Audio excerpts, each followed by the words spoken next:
right, media. Ahmad is at the podium now. Ahmad, if you wouldn't mind, just give us a few thoughts about your week so far, and then we'll throw it out to questions. Personally, I've been having a great week. You know, going through the things that I see on film. But together as a team, we've been just staying focused on the task at hand. The week's been going well so far. Okay, the first question is going to come from Mike Rodak. Mike? Just what sort of pride do you take in not having allowed a touchdown at Cincinnati? And just what sort of challenge do you think it would be to face Jamison Williams in this game? It's going to be a big challenge, first of all. But I take a lot of pride in that, and that just comes with my preparation, leading up to the game. It's not something that I just think of when I'm off the field or when I'm on the field. I just take every snap one at a time. All right, the next question will come from Bill Carroll. Bill? Thank you so much for your time. So, Mr. Gardner, we just recently talked, obviously, to your coach, and it's clear that he trusts you, you guys trust each other. How do you decide? How do you do the math, sort of risk and reward about when to take a chance, maybe jump something versus try to protect against the big play? You just got to be a playmaker. It's just a natural instinct. It doesn't take as much thinking. You just got to play fast and just do whatever you feel is best. That's all. All right, the next question is from Jeff Spiegel. Yeah, Ahmad, can you just talk about this game and this moment and how big it is and how big it would be for this program to take down a heavyweight like Alabama? It would be a big win, especially coming in as the underdog. I've never been on a stage this big. I've been in championships in like my younger days, but never one like this, obviously. It'll mean a lot for the program and for the world to be able to show the world what we're able to do. All right, the next question is from Brandon Sejo. Brandon? Hey, Sauce, I was just curious, what's the mindset of this team and what makes this team so special this year? You guys went to Notre Dame, were able to beat the Irish there. You're able to kind of persevere through those midseason woes of maybe not playing as good as the outside knows would want you to, and you're able to finish 13-0 and get to the playoff. What makes this team so special and be able to play like this? Just being able to have a brotherhood, it's not just position groups. I could talk to whoever on my team. They could talk to me no matter what position they play. That's the main thing, just having a strong bond, strong brotherhood, and just being able to focus on the task at hand and not get so caught up on the outside noise. All right, the next question is from Zachary Braziller. Plus, when you look at Jameson Williams, what kind of stands out the most, and how big of a challenge is he for you guys? He's a fast guy. He's a good receiver. It's going to be a big challenge for us. It's Alabama. I wouldn't expect nothing less, but we're looking forward to it. Next question is from Gary Miller. Gary? Hi, Sauce. Talking to Kobe, he calls you guys your partner in crime, dynamic duo. He gives you all the credit for winning the Thorpe Award. How would you describe your relationship and how it's grown, especially with the things you guys have gone through this year? That's my brother.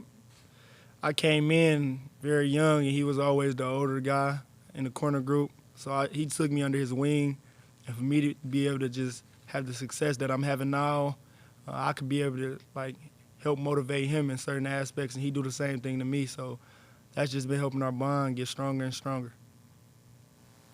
All right, the next question is from Jeremy Roush. Hey, Ahmad, I wanted to ask you something about what Luke Fickell told us about a week or so ago. He said when you first arrived at the program, the first couple of years, you were just a skinny kid that he didn't think would have a chance to actually become what you are now.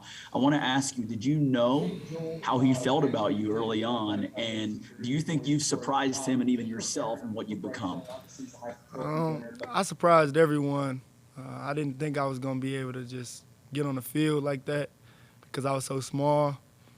I think they had plans of redshirting me, but I didn't know. I just used to be out there just playing, just listening to the older guys. I came in, I didn't do too much talking, and I just listened to the older guys, and they helped me get on the field. The corner group started trusting me, so that just helped the coaches, believe in me, and that's why I was able to make plays early on as a freshman and ultimately be where I am today. All right, our next question is from Dan Tortora. So it's just what you could say. You mentioned being underdogs. Have you felt that way about this team? Is that something that you guys carry as like kind of a chip on your shoulder from last season into this season, not being in the college football playoff last year? Or do you not see yourselves as underdogs from the inside out? From the inside out, we don't see ourselves as underdogs. We feel like we could play with whoever. But from the outside in, everybody going to see us as an underdog. It's not saying that those opinions matter, but we just know what it is and what we have to do. And that way we just keep pushing each other so we can, go out and handle the task at hand. Our next question is from AP Stedham. Hi, Ahmad. Ahmad, what makes playing against Bryce Young so challenging? And have you ever competed against him before at any level? And does it remind you of any other quarterbacks you've played against? I've never competed against him. I don't know where he's from, but all I can say is he's a good quarterback. He's a great quarterback. He's very smart, even though he's young, and that's all I really know about him. All right, our next question will come from Justin Williams of The Athletic. Justin. Hey, Sauce. Just curious, the linebacker group in front of you, a lot has been made about the secondary, even the defensive line, but there's kind of an interesting mix of different players in that linebacker group, especially if you include the snipers. What does that mix, what benefit does that give you guys as a defense as a whole? Can you repeat the question? I didn't hear the beginning part. I'm sorry. The mix of linebackers you have, especially if you include the snipers in there, with kind of the different skills and strengths that they have, what benefit does that give you guys as a defense as a whole? Great benefit. When you got everybody just playing fast and flying all around the field, that make everyone's job easier. So it helps us in the back end when the D-line's getting after the quarterback, and it helps us when the backers and the snipers getting hands on the receivers and rerouting them. So as long as all of us handle our 111, it makes everything much easier. Our next question is from Eric Olson of the Associated Press. Yeah, Sauce, wanted to see if you could just comment a little bit on the aspect of Alabama year in and year out is all over the draft. Cincinnati hasn't had a first-round pick in 50 years, and you got a bunch of guys that are kind of on the draft boards right now. How big of an opportunity is this stage, just from a pure display of talent, is this for Cincinnati? How big of an opportunity to showcase that talent is this? It's a huge opportunity. We know that we have first-round talent, but we just don't think about it. We feel like we don't have to prove anything to anyone because we know what it is for real. But it's a huge opportunity. We're looking forward to it. Our next question will come from Tony Tsoukalas. Hey, Sauce. This might be a stab in the dark here, but did you go up against Jameson Williams at all when, I guess, in 2019 when you guys played Ohio State? And if so, just what was that like? Nah, I was guarding Garrett Wilson, number 5. Okay. And that was like later in the game. Yeah. I was just wondering. What kind of challenges does he have besides his speed? Jameson, that is, just besides just being fast. What do you think he presents? He's a smart receiver. He's smart and he's fast, quick. He can catch. He got good hands. All right, our next question will come from Christopher Heidel.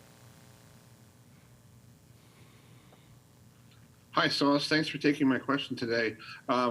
Alabama's offense is so seriously gets out of the gate. You guys can probably they want to score quickly.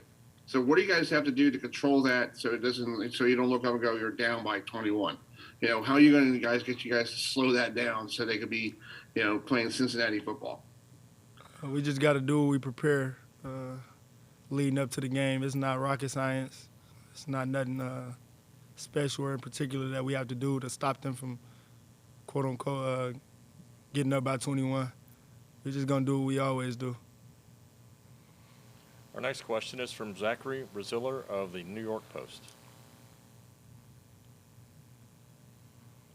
You said, inside you guys are confident, and you do hear the other stuff. I mean, is there a chip on your shoulder? Is there motivation? Oh, yeah, for most definitely. to prove.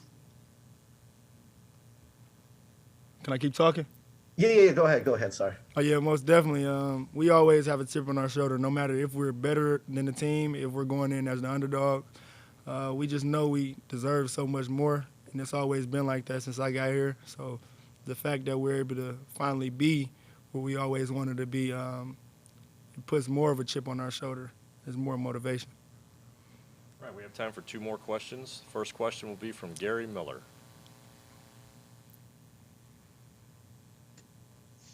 It's Sauce for the those that haven't covered you and know all about it. Can you talk a little bit about the nickname, if anyone even knows your name is Ahmad, if you're mostly called Sauce, and if Coach Fick refuses to call you Sauce, or how that's evolved over time? I'm mostly called Sauce by my teammates, some of my coaches. Coach Fick, he still called me Ahmad, which is fine. I don't mind being called my government name. And that was a nickname that was given to me by my little league coach, Coach Tez, when I was around 6 years old. All right, our next question is from Chad Brendel. Chad?